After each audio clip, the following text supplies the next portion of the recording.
Hello, magandang hapon po. May bagong huli naman po tayo ngayon ng mga shell. Ayan oh, wow. Alam niyo po ba ang tawag dito? Ito ay salindab sa aming pong salita o hiligaynon. Napakasarap nito ng salindab. Kaya ano pang gagawin natin? Lulutuin natin ito. Halika na, gataan na natin to. Kaya let's go! So ayan po, nagkukudkud na po ng nyog ang ating po kasama dahil gagataan na po natin ang ating salindab. Napakasarap po ito, yummy yummy. Kaya let's go! Timplahin na natin ito at pipigay nito ang ating niyog na gata. Kaya abangan nyo hanggang sa matapos ha. So ito na po, lalagay po natin ng tubig para pigaan po ang ating pong gata ng niyog. Ayan. So ayan po, pinipiga-piga ko na po yan ang ating pong niyog at gagawa na po tayo ng gata. Ayan, dandahan lang po kasi po ang gata po natin ngayon ay masarap po yan. Fresh na fresh po yan. Nakukuha lang po yan sa puno ng niyog. Ayan. Kailangan i-separate po natin po ang piniga po niya dahil wala na po itong katas o gata. So ayan. Ganyan po ang proseso niya pag malis po ng tawag sa may sapal.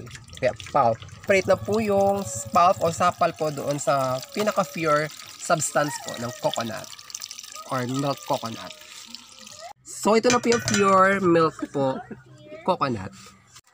So, ayan, mayroon pa po kaming kasama po pagluluto po. Ang niluto po namin ay panibago po yung langka. Ayan, kasama po yun sa shell na niluto namin. Separate din po sa shell at ito sa bagong gata po ng ating pong langka. Diba? Napakasarap, yummy yummy. Gato pong buhay sa probinsya. Ano pang buhay gusto nyo?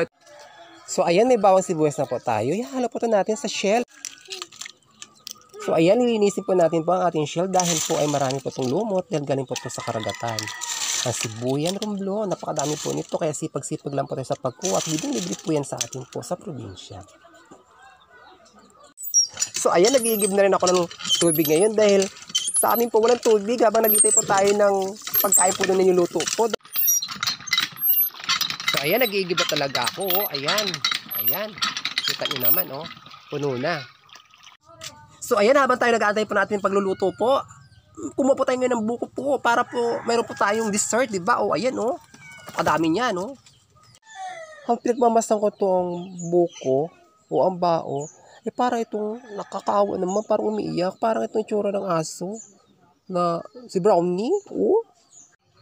Kasi itong aking ginawang panggata doon sa ating shell tsaka doon sa langka natin. Ayan, magandang gabi po. Nagka-brown out po dito sa amin sa Mabulo po, sa Sibuyan Romero. Ayan, ang kanin natin. Talaga kakain na po tayo. Pasensya talaga kayo. Kasi sa sobrang sarap po ng pagkain. Talaga nag-brown out dito. So, ayan, oh. Oh, diba? Meron po tayo dito. Langka. Ang sarap. Kainit. Sarap.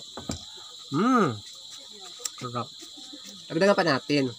At ang paborito ng bayan, ito rin po. Wow! Ito po yung ating shell. Ayan. Ito po ang salindab. Masarap ito ha. Tingnan mo. Sarap. Sarap. Sarap. Ayan. Nilagyan natin ang sabaw kasi alam mo naman. Itong buhay talaga ni kangaroo.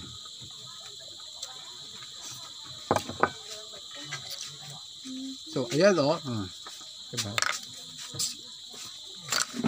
Kaya maraming salamat po sa inyong panonood. Sana follow nyo ako palagi araw-araw. At panood nyo aking video. I love you so much. Kakapagod kumain pero masarap pa rin. Grabe na ito. Kaya tayo.